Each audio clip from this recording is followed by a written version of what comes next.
Good morning. It's Friday, my last stream for this week, and I'm going to be painting in what I call Derric van Rensburg style. I was lucky enough to do a couple of his classes in Cape Town, South Africa, and he often teaches once a term, well, when life is normal because we're in lockdown. He often teaches at Berkeley High School doing the continuing education workshops, and he teaches for a whole Saturday, and it is really, really well worth going to one of his classes if you can get there. So what I've decided to do today, and you can't actually see my picture, so let me just move that. There we go. Let's see if you can see that now. Right, let's pop that underneath there and put something. Oh, mind you, it's not too bad. Morning, Paul, Merle, Olga. Olga's in the house. Michael, Ellen, good morning. So we prepped this, I prepped this canvas yesterday during my Facebook Live right at the beginning so that it would be dry for today. Obviously, if you're going to be prepping your canvas for the texture that you really can't see on camera, but what you can see is this side is whiter and that side is creamier. And what I did yesterday is I primed this half of my camera with of my canvas with gesso. I even made notes, and I primed this half with texture paste so that you guys can see, hopefully, what the difference is. So if I'm to actually feel it with my fingers, this side has dried flatter and smoother, and this side, being the texture paste, has dried rougher and feels a bit more like fine sandpaper. So this should affect the final outcome of my picture. So I don't suggest you, when you are painting at home, that you do this, cut your picture in half. It can work to your advantage, depending. If you were doing a portrait picture like this and you wanted a smoother top half or 2/3 and a rougher bottom half and vice versa, or if you wanted to do it this way, that's entirely up to you. By all means, experiment. And that's what I am. I've got Charles Smith in the house. It's his birthday, everybody. Birthday boy is in the house. Okay, so this is just an experiment to show you guys. I wouldn't normally paint half my canvas with the texture paste and the other half with the gesso. So I'm doing this as a teaching exercise. You guys need to experiment with what you've got at home and see what works for you. So today I've decided to take this photograph, which I took while probably traveling at the speed limit of whatever it was down the N2 at 120 kilometers an hour while going to visit my gran in Grahamstown. Morning, Danielle. I took this photograph out the window, so I have placed these photographs on my Facebook page for you guys to either work from your screens or print out if you have that luxury. You will see that there are reflections, or funny, it looks like the photograph is slightly weird. That's the reflection of the glass of my window, because this was probably taken fairly early in the morning, and it was probably in winter-ish, so it was probably pretty chilly, too cold to open the window to take without reflections. So what I've decided is and what I also want to teach you today is that I really like the structure of this particular, morning Kay, I really like this structure, and it just so happens that it fits my canvas almost. That was not intentional when I printed it out. Believe me, I've been scratching around for canvases and during lockdown, because of course we can't go shopping. Yes, I'll go winter-ish. They have no idea what cold is in South Africa, really. Not well, in places. We do have snow in our deserts and things where, yeah, it goes really, really. I've lost connectivity. I'm back. So, yeah, in South Africa, we have everything from deserts to coastal regions to yeah, it's quite an amazing country. It's vast. So what I've decided to do is the color scheme in this picture is really, really boring. It's dark green, it's light green, it's more dark green. The house is kind of dirty, which I kind of like. And we have our soft mountains in the background and a very pale sky. So what I've decided to do is to take this as my reference for brightening this up. So I'm going to use the structure of this photograph, but I'm going to use Derric van Rensburg's really loud color scheme, loud as in bright and exciting and so on. So that's what we're going to do today. Okie dokie. Let's get going. The other tool that I am bringing in to this is a tool, people, is cardboard. It's chipboard. You can use ice cream lids, which you can cut up and create your own. It's almost like a palette knife. Derric uses them to scrape and add color and texture to his canvases. So I've chopped them up into different sizes so that I've got different widths of palette knife. Basically, it's just because it's slightly bendy, and yeah, it's a throwaway tool. So I'm going to start with the sky at the top, and I'm just sticking to this blue that I have mixed. I tried to be really organized today and have all my brushes ready. So we're going to, and sticking to the 2/3 rule, because this picture is pretty much in half, I'm going to bump it up a bit and do what Derric's done and have more ground and less sky. So I'm going to use a soft bristle brush because today I've got all these textures to work into. Afternoon forum's in India, so they are 5.5 hours ahead of us. I'm going to just skid my brush over the top here. Let's do this. Then you guys can see the difference in texture. I'm going to hold it up to the camera and see if you guys can see that a bit better. I don't know. It's very light. I've got extra lighting on today to see if you guys can see better. So I'm using the soft brush so that I can get into all those textures that I have now created, which at this stage I'm not that bothered with. I'm just going to paint them. It's at the end of my painting, when my canvas is dry, that I am going to take a dry brush.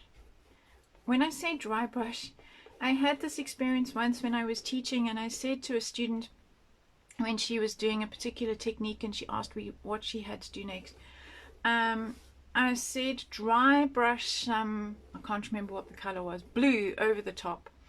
And I looked again at her picture and I could see that she had used a huge amount of paint. Don't forget to paint the sides of your canvas while you're at it.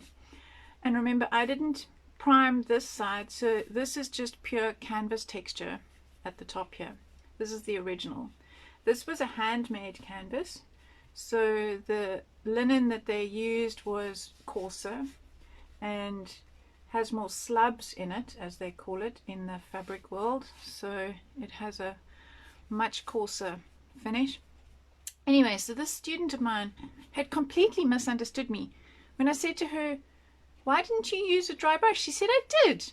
I said, "No, but I can see there's far too much paint on here." She said, "But my brush was dry when I started." So that's when you realize, and she was Afrikaans, so that's when you realize that sometimes there are interpretational issues. What I mean by dry brush is, yes, it needs to be dry when you start, but you also need very little paint on it, so that when you drag your brush across the surface, you're not flooding all, which is what I'm doing now, you're not flooding all the nooks and crannies. you just skidding over the surface and picking up the texture. Morning, Sharon.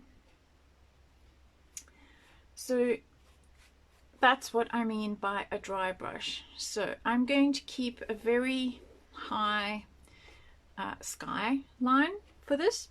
And then today for my clouds, because I want to add some more texture to it, I'm going to use my iris paint. So a couple of days ago in my explanation, I explained to you that you have to get to know the different brands of paint that you own or you want to purchase.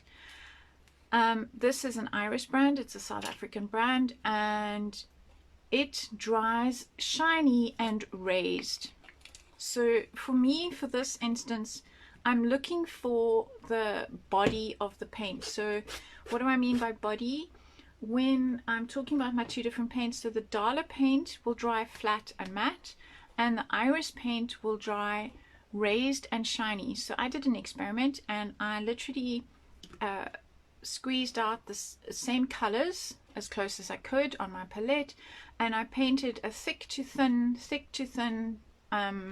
example of the two different brands and let it dry. And I know that when it was wet, they started off looking identical, and when they dried completely differently. So it is good to do those kind of experiments when you buy products. So I do the same. In fact, I took it out. I'm so organized. Where's it gone? Where's my packet now? Did I put it away? No, here it is. So this is going back to my craft side.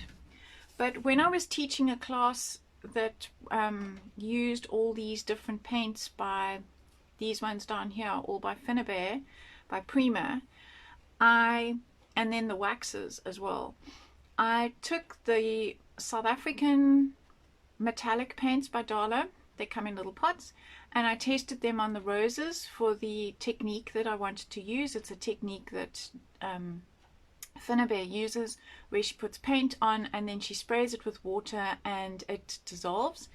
And so that people, my students in my class, could see the different colors, I did little sample swatches and made notes. So this is the kind of thing that I do for myself, just for product knowledge. And normally I keep them, but of course when I moved from South Africa, I had to give away a whole lot of stuff. My son's art department at school got an incredible amount of stuff. They got my whole book library, bar a few precious ones. This one's even signed by Derric.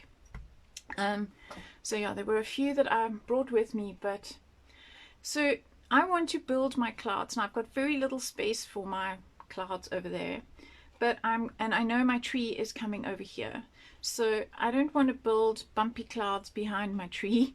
You can build smooth clouds if you want to. I'm going to just put a couple of layers of, and I'm going to use the front of my brush. Remember yesterday I was talking about, and I've got a dry bit in there, so I want to just create some of these clouds and let them fade out. And I'm going to bring in a smidgen of Payne's Grey in the bottom, and a smidgen means a little bit. I realized while dealing with people of other languages that English is quite bizarre if you take it literally. Sometimes our sayings are a bit mad. So I want to just dirty up the bottoms of the clouds so it doesn't look too... And if you don't have Payne's Grey, you can mix a tiny, tiny, tiny, like a dot of black with some navy blue, Prussian blue. Okay, and I'm going to have, behind my tree over here, I'm going to have a little bit more happening. Just quietly in the background so that it looks like something's going on. Okay, so now that I've done that, I'm going to start building my mountains, because we're doing the same as yesterday. We are working on top of each layer. So we build the sky, then we put down the mountains, then we put down the hills, so I'm going to paint this like the tree and the house are not there, and then I'm going to plant my tree and build my house. I once had a student that was doing a picture of a deck chair on a balcony terrace thing overlooking the sea, and so what we did is we literally painted the whole picture with the sky, the sea, the sand, like the house had never been there. Then we put the deck on, literally the wooden deck.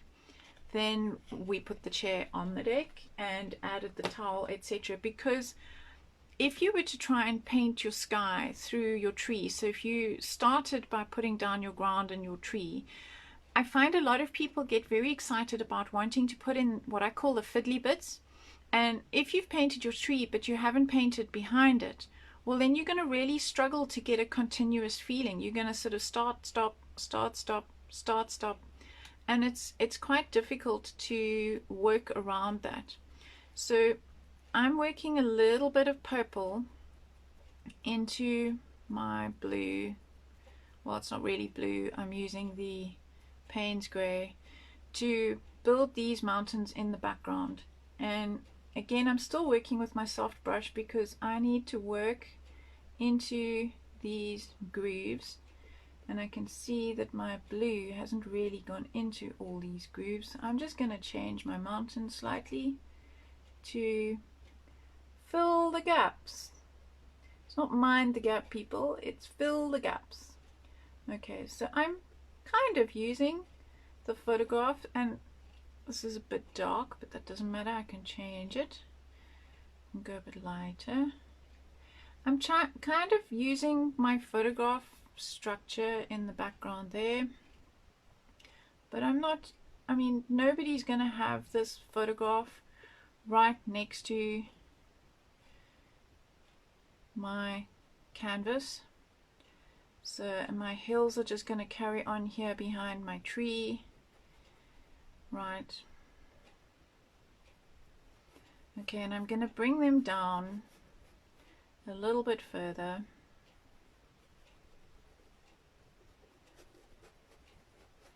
And they aren't really detailed, especially in this photograph. You really can't see, it's not like yesterday's picture where you could really see shadows and highlights and detail. And not forgetting to go around the edge of my canvas.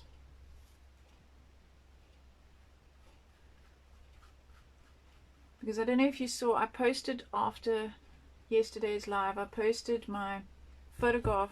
I specifically angled the camera to catch the side of my canvas so that you could see what a difference it makes to be able to actually see the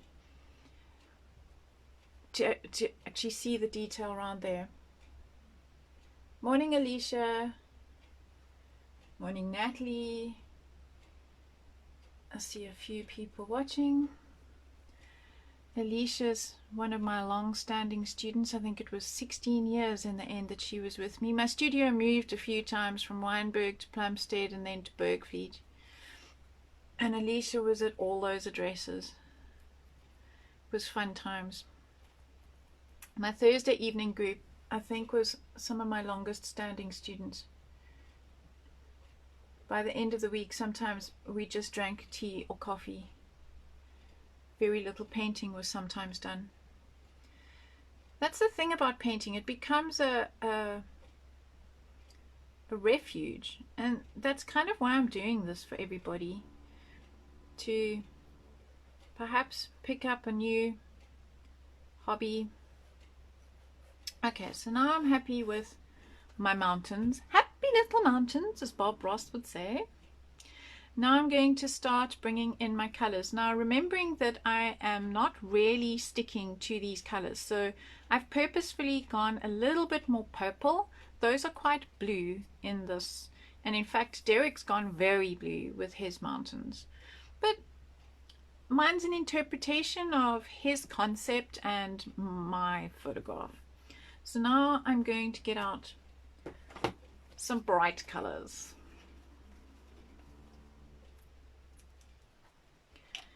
And remembering that these paints are quite transparent, so I've got, that's Viridian green, it's quite a blue green. I would normally, if I was working with my traditional South African palette, be working with the sap green, but I'm going to try very hard not to today. I'm going to bring in some, whoops, splat, cobalt blue and ultramarine. Ultramarine is a gorgeous purpley blue color. And so what am I going to do? I'm going to have my blues and greens in the background, and I'm going to come like Derric's done with his warmer colors in the front. That's quite an acidic yellow in the background, and I quite like that. But because I've got this mess going over here, I'm going to put those kind of things in at the end with my heavy body paint, which is a bit like Tippex. So that will cover everything. At this stage, I'm putting in a basic grounding. Morning Hillary, or in Oz, I'm not sure what time of the day it is. You're way ahead of us, so you're probably in the evening at this stage. I've time zones in me, and then hello, we've just changed time zones. So just when you think you know what's going on, they change time zones on you. Okay, so I'm going to go with a bit of a bright green and just see what happens in this background over here. And I've still got some purple on my brush, so it's going to make it a bit dirty. So I'm relying on that fact. I seem to have some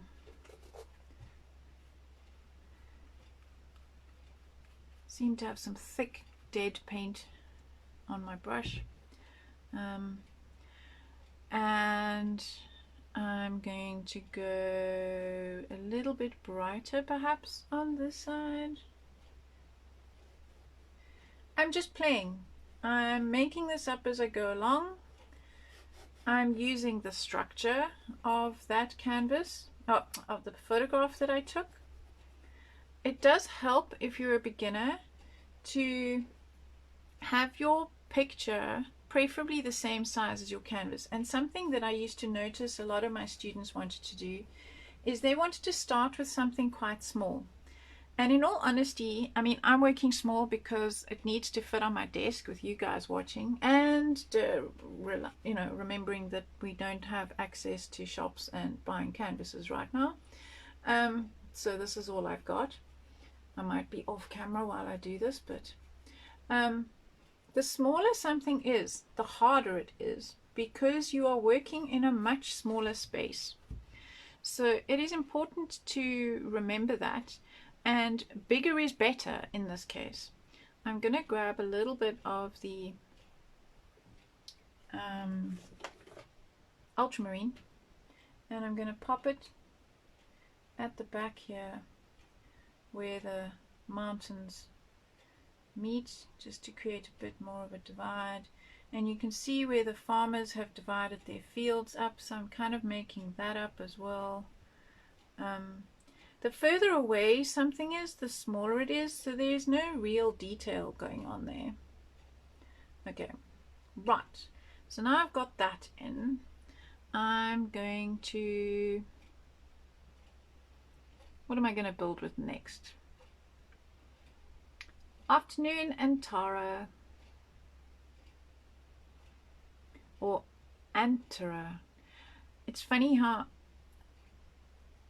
different languages put accents in different places on a word. So in English we would say Antara, but probably in Indian you put the accent at the front, so it's Antara.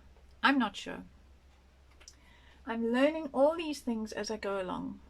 Right, I've decided I want to bring in some of these other colors. So I'm going to bring in some orange. 8 p.m. in Australia. Yeah, it really is evening. So we've got morning here in Berlin, we've got afternoon in India, and we have evening in Australia. Isn't it amazing how we can all just connect? We might all be sitting in our own little flats, houses, whatever. I do think it's quite amazing. The technology allows us to do this. So I'm just putting my little rainbow. Oh, come on. I knew you're in there. There we go. Just putting my little rainbow down.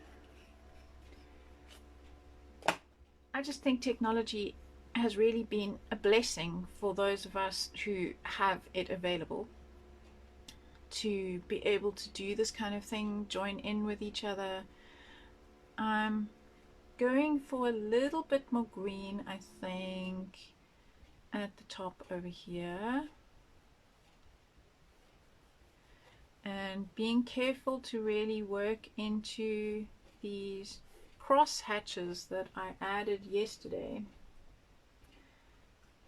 So even when I'm working on the side of the canvas itself is very rough, and I'm having to work the paint in quite a lot. So perhaps a stiff bristle brush would also work a bit better.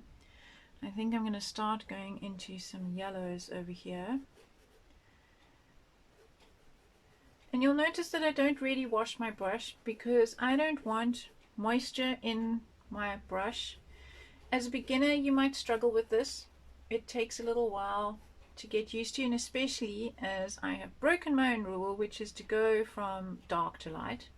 Technically, I should have started with the yellow, but I didn't really want yellow right at the back of my canvas. I know Derric's done that, but it's not what I was looking for. And so I'm just going around my canvas over here. And I think I want some warmer yellow. So I've gone for sort of cold colors at the back. And now I'm going to start building my warmer palette.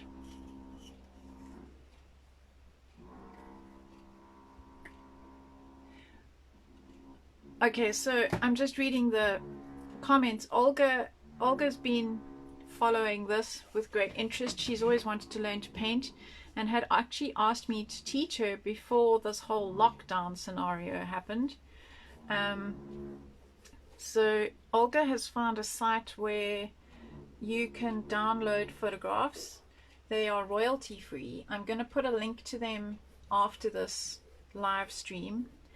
I have no idea what I'm doing next week on these live streams. I will do probably a combination of some craft streams and some fine art streams to make everybody happy.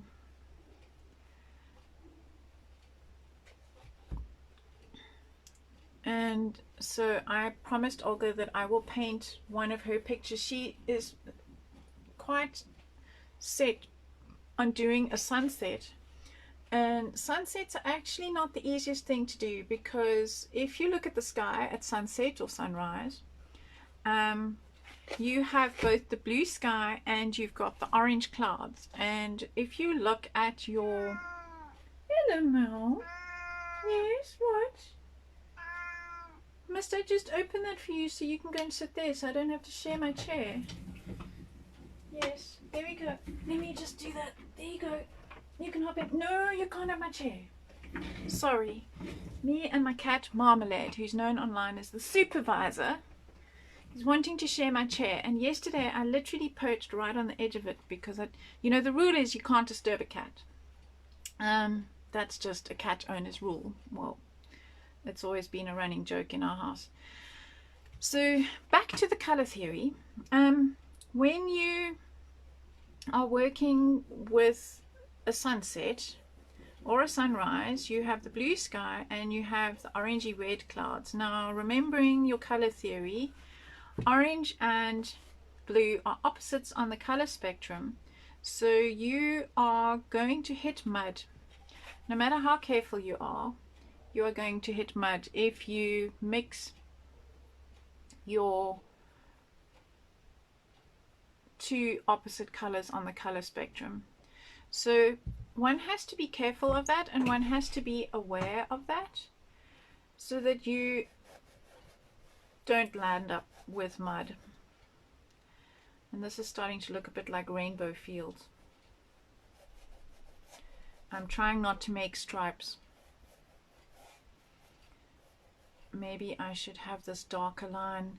So there's some definite fenced off fields happening there. I think I'll just do that.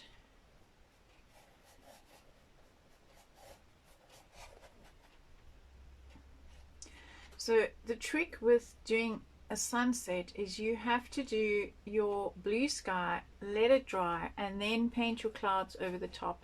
Because if you try and paint your clouds into a wet sky, you are going to land up with mud. And that's just what I was saying yesterday, is that it's quite difficult to actually paint nature as nature is, because nature gets away with all sorts of beautiful things because it's not wet paint, so it's not trying to blend them, and therefore it gets away with it. Right, so I've got my cool green background going into some warm colors, and now I'm going to start building a sort of a darker area over here.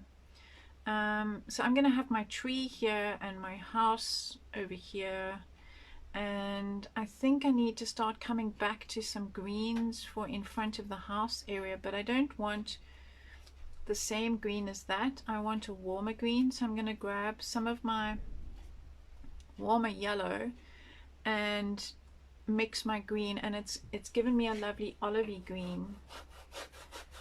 So I'm going to bring that in, and you can see as I'm doing this that the texture, this is the texture paste side of my canvas, is really giving me a hard time. So I'm having to work, not a hard time, but it's definitely more difficult to get my paint on than on the gesso side. So I need to work with more paint on my brush and work it into those cracks and grooves that I created yesterday with my texture paste on my canvas, which was intentional, because at the end of this, once I'm finished, I'm going to rub it over with a dry brush and pick up that texture. A dry brush of what color? I am not sure yet. Okay, let's just start going quite mustardy down here.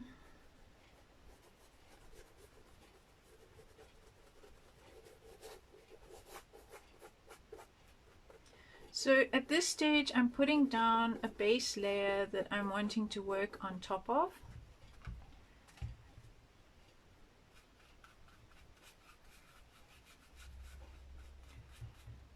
And I need some more yellow ochre.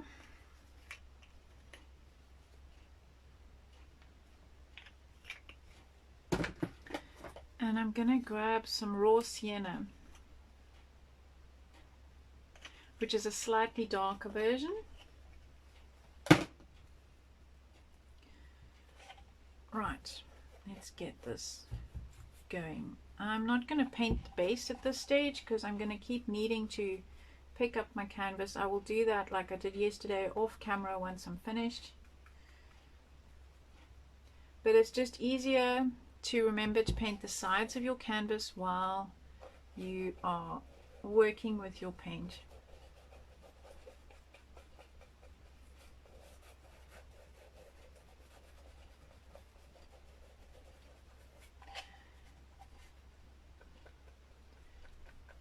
Okay, so I've almost got my base layer down.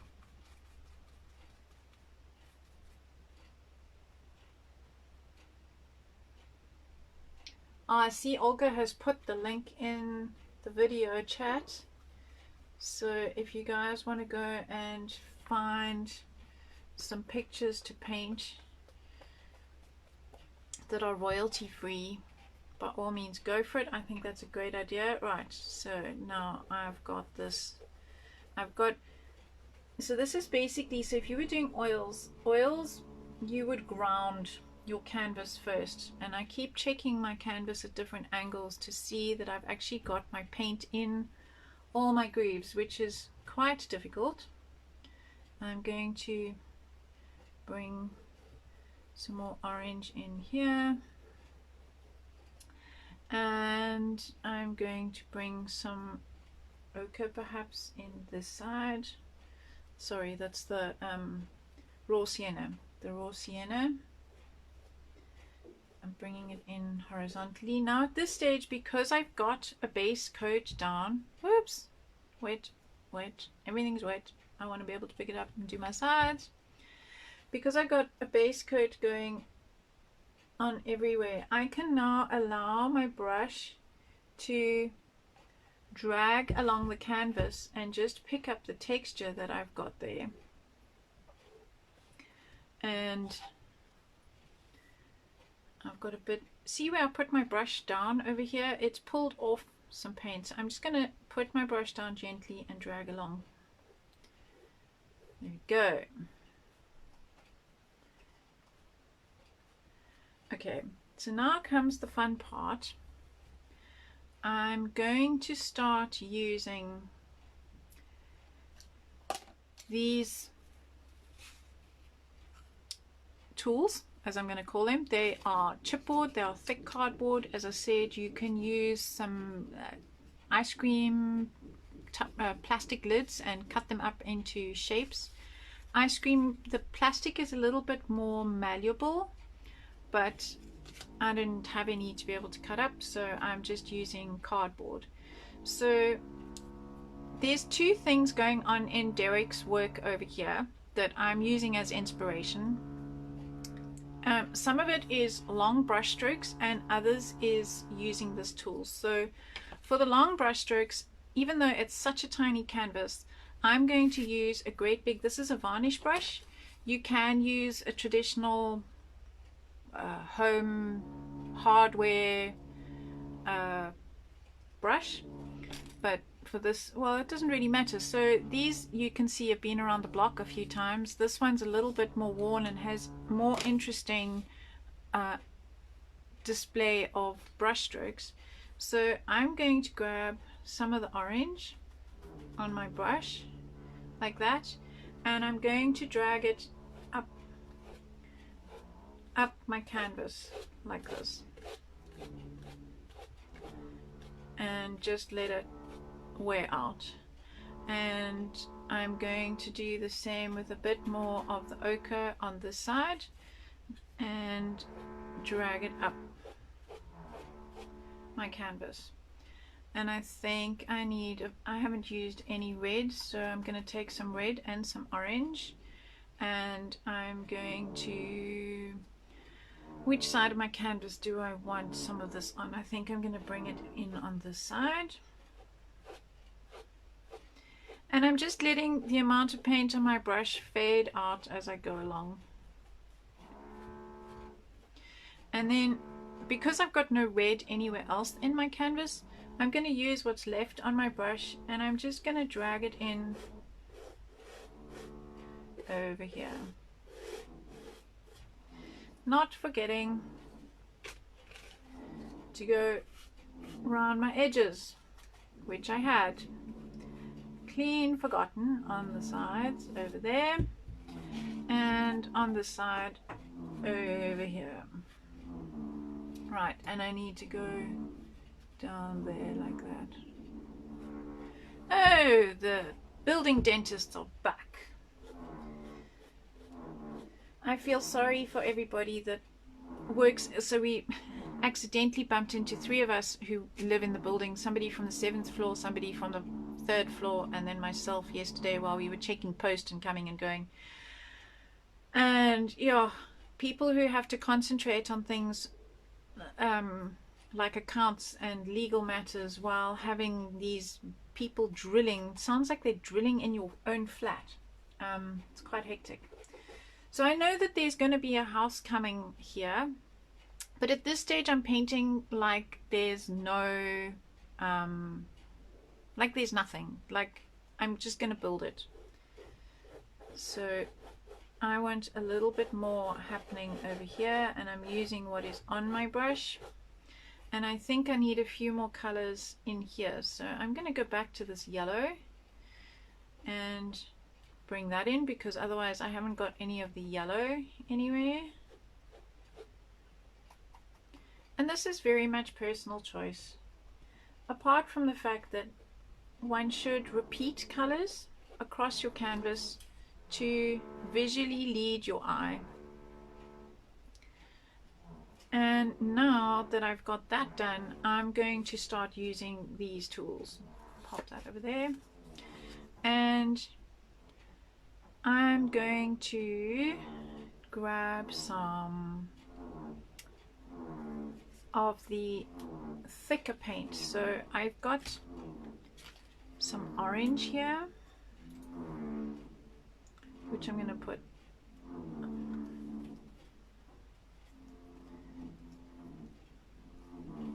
over there. And I think I'm going to pop out some of my yellow. Really is thick stuff. And just for fun, I think I'm going to pop out some of this lime green.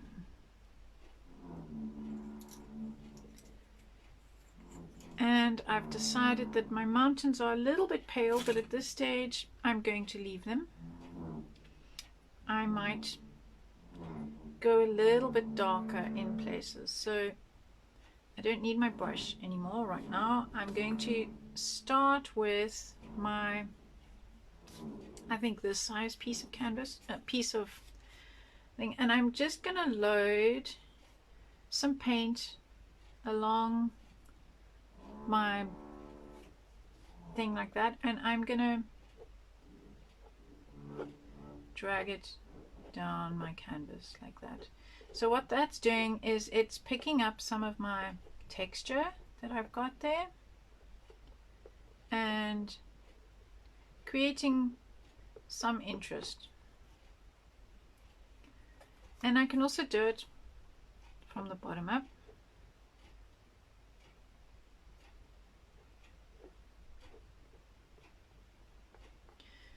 And I'm going to grab some of the lime green just with the other side. Try not to get it on my hands, because that's the kind of thing I would do. And I'm going to create some interest over here. As I said, I know that the house is coming here, but I'm painting like man hadn't arrived yet in this part of the world. And just using this to get some texture going on my canvas.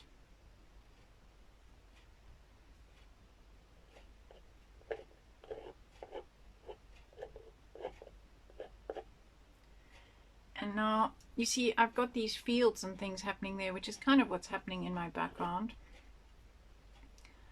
And maybe I need to divide this one with a bit of the orange. These paints dry really, really quickly. So I'm going to put a little bit of the orange in there, drag it across. Okay. Now I feel like I need to do the same. There I go with paint on me. I knew that would happen. So roller towel to the rescue. Just clean my fingers off. I'm going to bring some of this darker raw sienna in from this side. Oh, and I've got some of the yellow, serendipitous, on my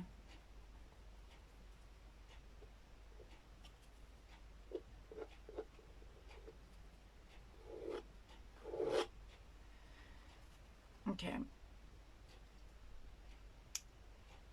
I'm quite happy with the way this is looking at this stage, but I think I need a bit of the yellow, the bright limey yellow, just to lift it a bit, and we'll bring that in the background over here.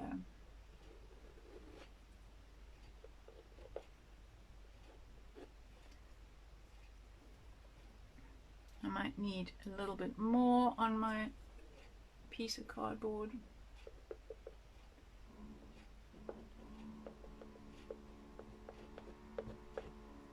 And we'll have a sort of an angle of it going in over there, and possibly bring it. It's not playing ball. Right, get some more on there. Drag it up this way.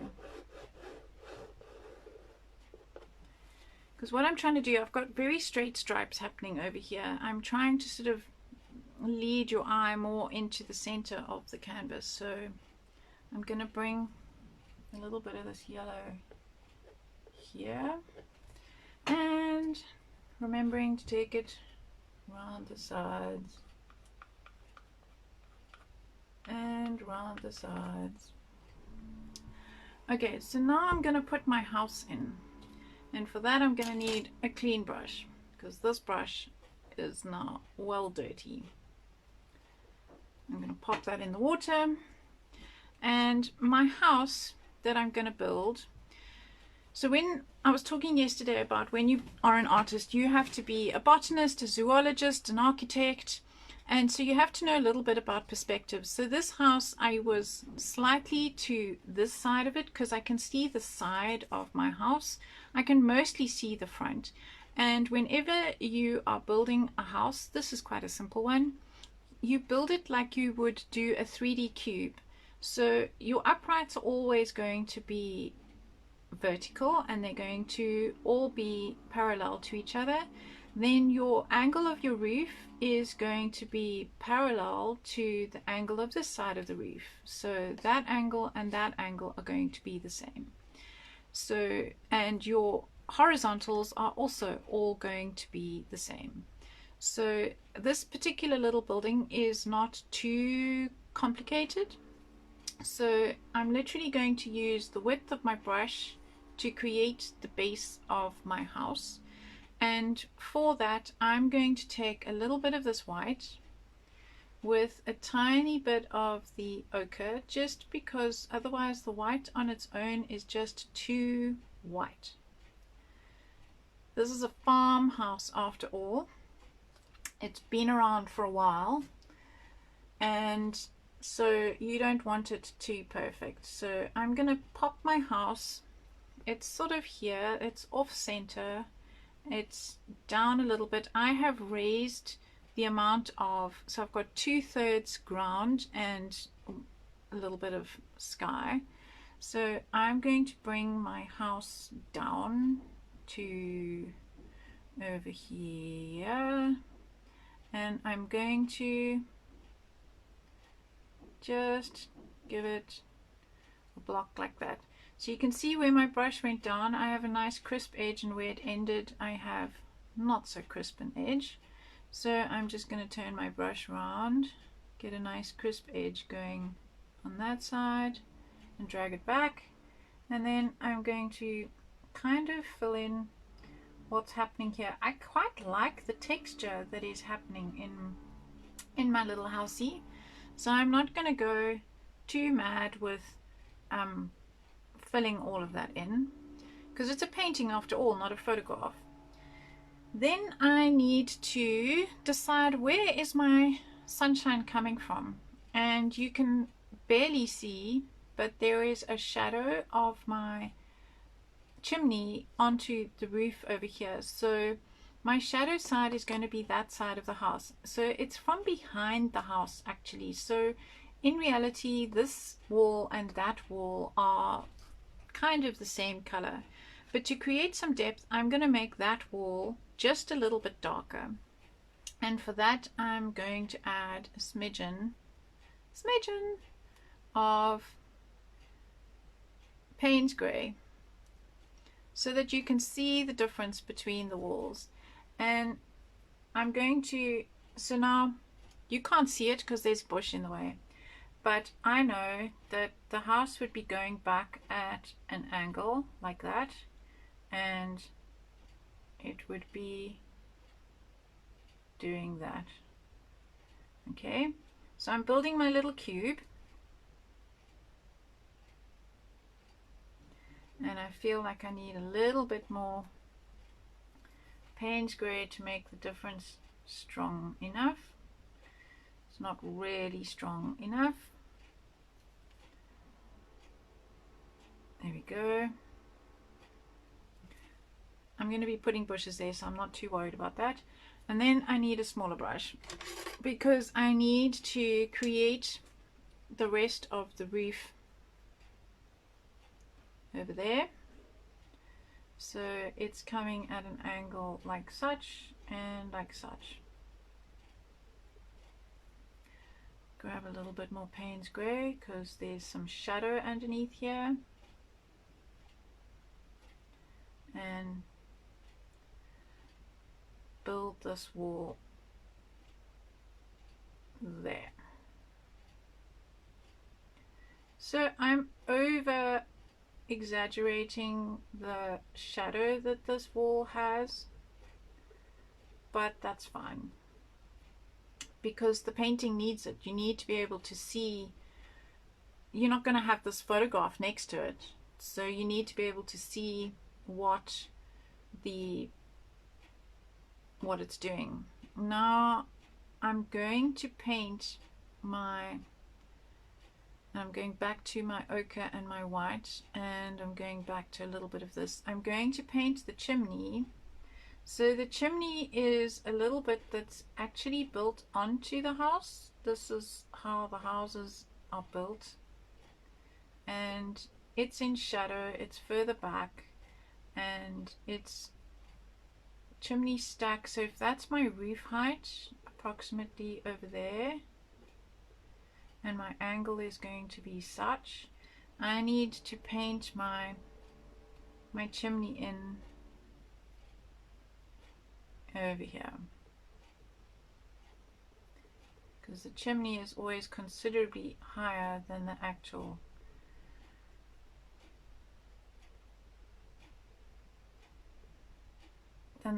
roof, and it's going to touch the roof, and I need a little bit more Payne's grey. That's Prussian. This is Payne's. Oh, and I've been going nearly an hour. Today I remembered to put the clock in the room, pinched it from the kitchen, so the rest of the house has no idea what time it is. Ha! Okay, so I'm gonna put some dark going up this side because this is the shadow side, and they always have this little ledge around about there.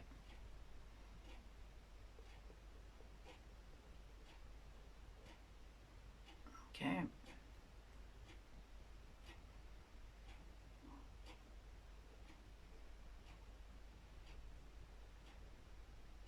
Right, now I'm happy with that. I'm going to come back to this brush, and they've just got a grey roof, but that's rather boring as roofs go, so I'm going to give it a red roof, and I'm going to use my brush, dirty as it is, and I'm going to start at the top, and I'm going to drag it down at the same angle. Whoops, we got some roof on our chimney. Okay, I need enough paint because this canvas is really rough, and I'm going to drag it up the other way. So this is what I was talking about yesterday, where your direction of your brush strokes is really rather important because it helps to build the character of the house.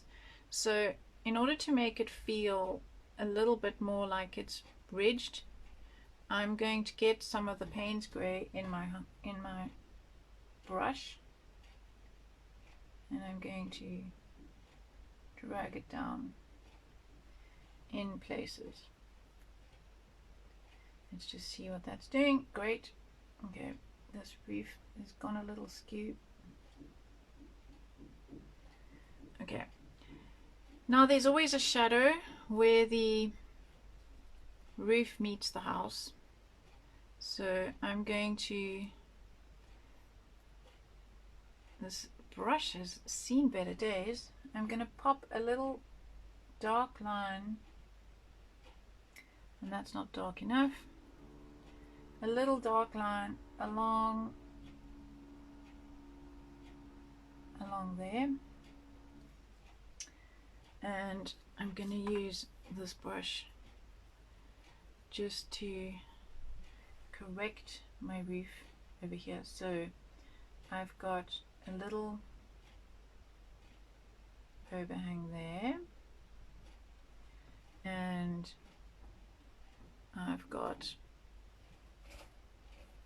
my red coming from here,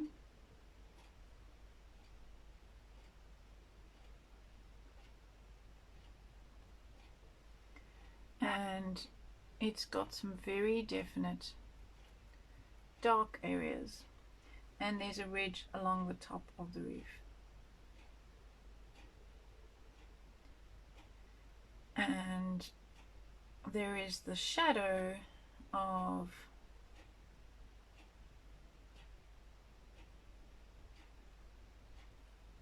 this guy, and where I got it dirty, I'm now just going to fix that.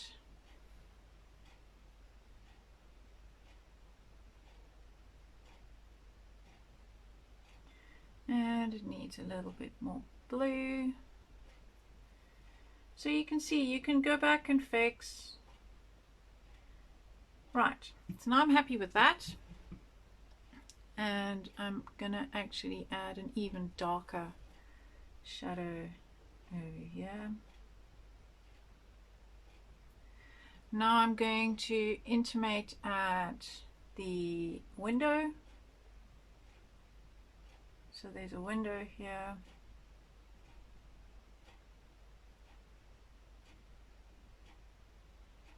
It's kind of square. And there's another one on the side. And I'm using the Payne's Grey. You could use black, I guess, but I just find it's too dead. And what you can do is use the back of your brush while your paint is still wet and scratch out some, there are little funny window panes in there. Could be burglar bars. And now I'm going to put in the door.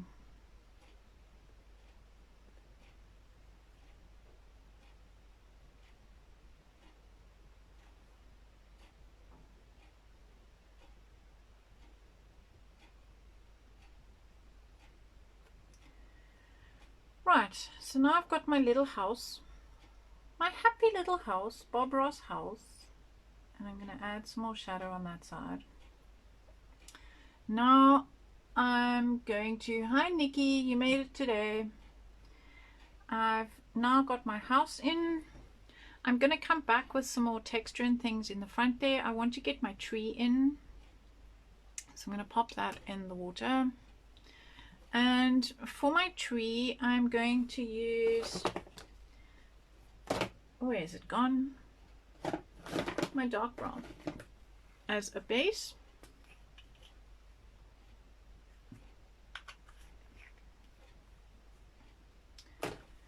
In actual fact, this house is a bit longer than the one I've made, but I'm using this as reference and I'm using that as my concept. And the tree starts just about in line with the house over here. So I'm going to kind of visually see how tall the stem is. The stem is almost as tall as the rest of the house. So it's about there. And I'm not worrying too much about the bottom of the tree, what it's doing, because I'm going to be coming with some shrubbery here. And I need to make it ever so slightly, I think, thicker. Now I'm going to build the structure of the tree.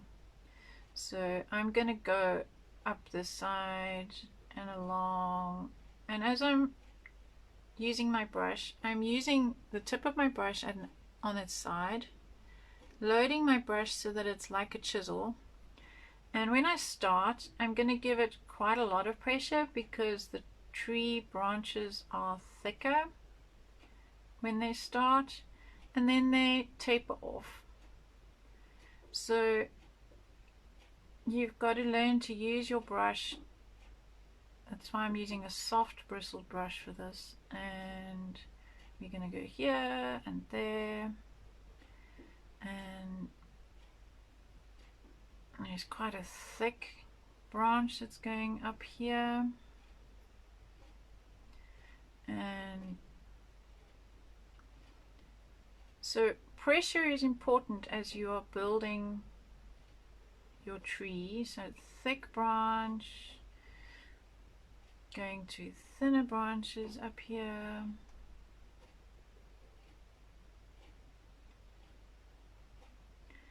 and there's definitely something going on here with there's quite a lot of branch activity going on over there. Right, so now I have the structure of my tree. I'm now going to use a stiff bristled brush. I'm going to pop that down there. I don't want it in the water just yet. I'm going to use a good old friend. Now, I mean, this is a really good quality brush. It's a Raphael, but you can see that it's a good old friend. It's worn itself down with many years of use on canvas. And I'm going to grab some of the Payne's Gray, and I'm going to build these little tufts of tree. And one has to just kind of make it up as you go along, but following how the tree has its little tufts and curves. And I need a little bit more Payne's Gray.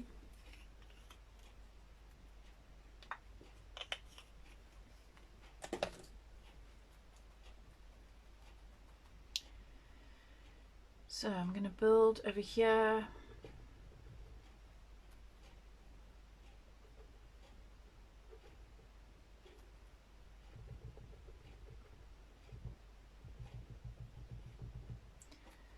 And build the canopy of the tree now in its different sections.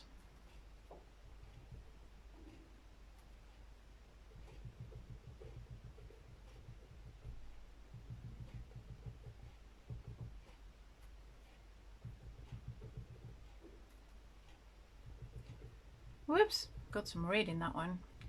Oh well, they do have some pretty red sections sometimes in those gum tree leaves. I'll try and avoid that. Okay, so now I've got my tree pretty much built. I'm quite happy almost with its structure. There's a lot more touching. This is looking almost like an African tree, like an umbrella tree. Whoops, it's not meant to be that. Right, now this picture is quite dull, it's quite dead. I'm going to come in with a little bit of yellow to give it some highlights and to give it some interest, because I'm going for the Bont look. I keep using that word, I didn't realize I used it so much. Bont meaning bright.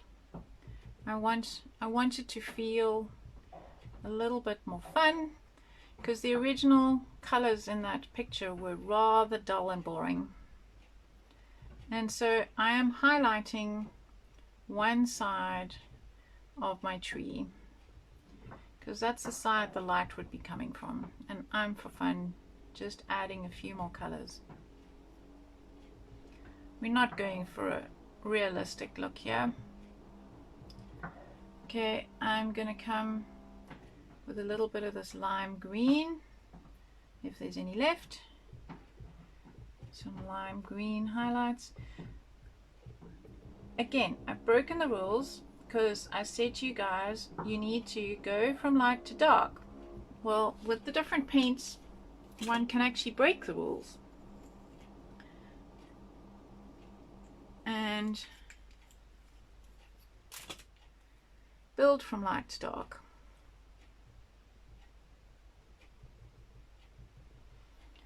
On top. It's not inside, it's on top. Cremora.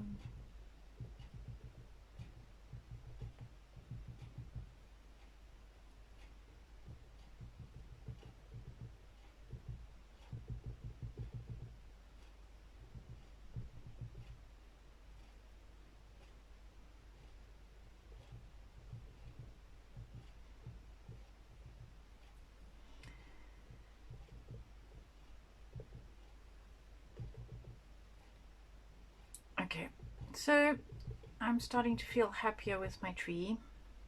My happy little tree, and I'm going to put a bit more shadow in.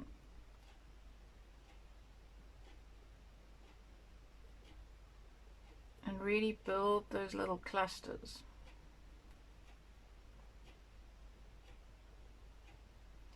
And get my shadows going underneath, because that's what's going to make my highlights pop.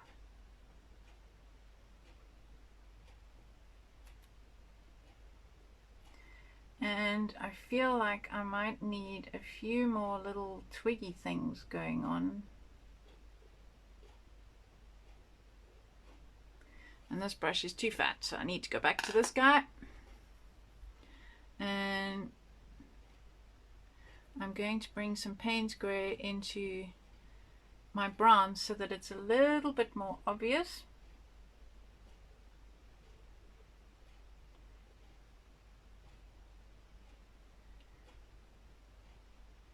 And just build a little bit more structure to my tree.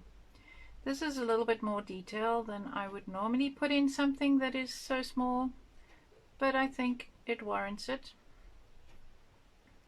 So sometimes you can have these sticks and things going on up in the tree canopy. And there are a lot more branches and things happening down here. Just gives the tree a little bit more of a realistic look without being terribly overly detailed. Okay, so now I'm going to come back. I'm going to wash this brush and I'm going to put in some groundwork over here with, I think I'll use this brush again. I'm going to bring some shadow in on this side of the house. So I'm going to put some bushes and things with the Payne's Grey on this side and break them down. And there's a bit of garden and things happening here. And I'm going to use some of the burnt green. So I've got the bright green with, it's the thick paint together with my blue that's landed on the bottom of my brush, and that is giving me wonderful shadows as I'm splatting it down. So I'm going to load my brush with some blue, and then I'm going to load the tip with some green, and I'm doing that intentionally so that I get the shadows and the green at the same time. And here where there wouldn't be so much shadow, I'm going to just, and of course my tree needs a shadow. It's something that's quite important. And this needs a little bit of green, followed by a little bit of shadow.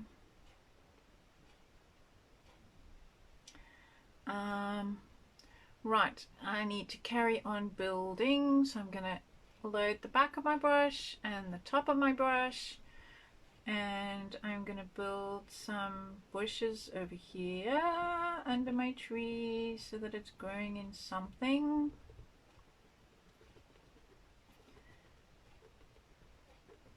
And I'm gonna give kind of some dark on the side so that it looks like tree shadow. But I don't want to get too specific. I'm just intimating that actually the tree isn't ethereal and does have some sort of substance to it. And give it a bit of shadow over here because the sun is coming from the side. And so I want it brighter over here. Don't forget to take it round the side. And what else do I feel this needs? It is quite bright, this picture. It's very un-Belinda. But I'm quite enjoying it, and I'm going to give the tree, seeing as we're going bright, I'm going to give the tree some of the lemon yellow highlights over here.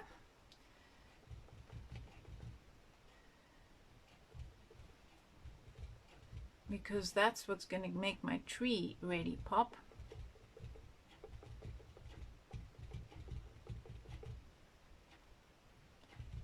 And feel like the sun is shining.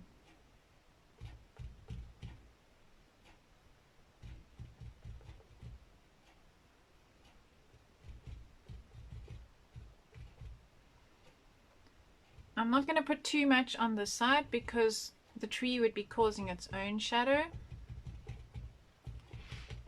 And what I do need to do is add some shadow on this side of the tree because it's bothering me that it's just dead flat. So I'm going to bring it down the side and have some of these branches a little bit darker, just to create a feeling like maybe actually it is a real tree and it's not all make-believe.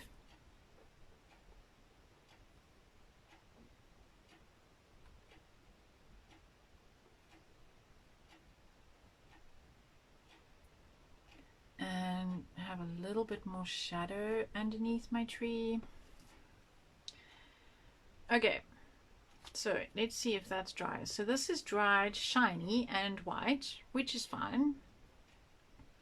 And I want a little bit more shadow in my doorway over here. So I want, now that this is dry, I'm going to come back and I'm just going to give the hint of a shadow side there and there in my door. It's not the most perfect door. And we're almost done. But what I really want to do now is to take a dry brush, which is what I've been talking about all day, and just clip, morning Francois, just clip the whole canvas with a very dry brush. And for that I'm going to use my big soft brush, and I'm now trying to decide what color I'm going to ruin it all with. I say ruin because I haven't done this over such a small canvas. I normally work on, I showed you yesterday, on really big canvases, but I want to pick up this underlying texture that we built yesterday. So this side has the texture paste and this side has the gesso, and I think I'm going to start on the cautious side with what? Let's go with what? Scary stuff. There's scary stuff. I'm going to go with what over the top? I think I want perhaps my 705 that I normally add to everything. Is this dry up here? Yes, it is. So I'm going to add 705 because it's a neutral color, and I'm going to just spread that out, and I'm going to pick up just a little bit on my brush Make sure, so I'm checking here how much paint I've got on my brush, which is almost nothing. And now I'm going to start tickling my canvas and just seeing what it picks up.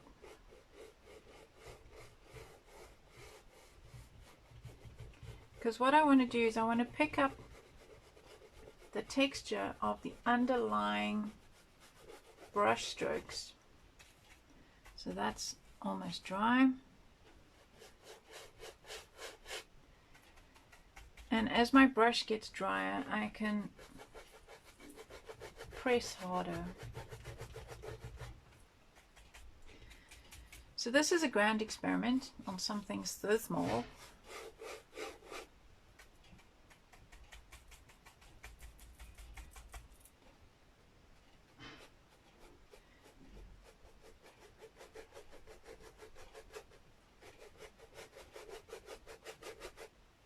And we need a little bit more paint over there.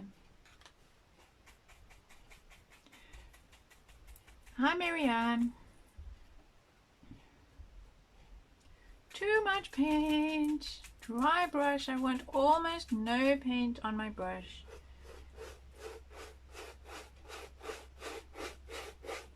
To pick up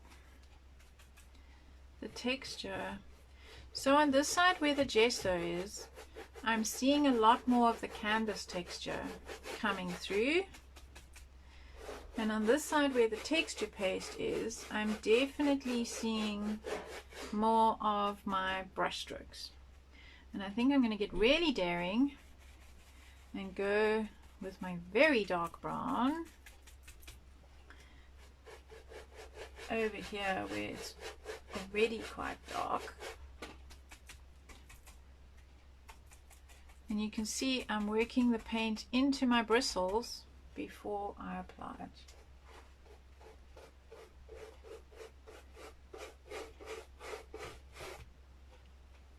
That's quite fun.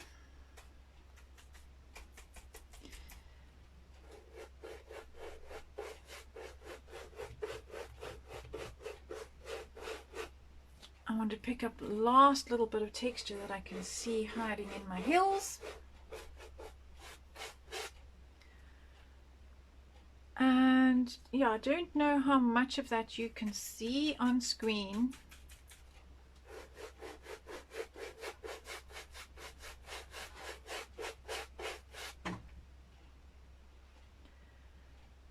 But there we go.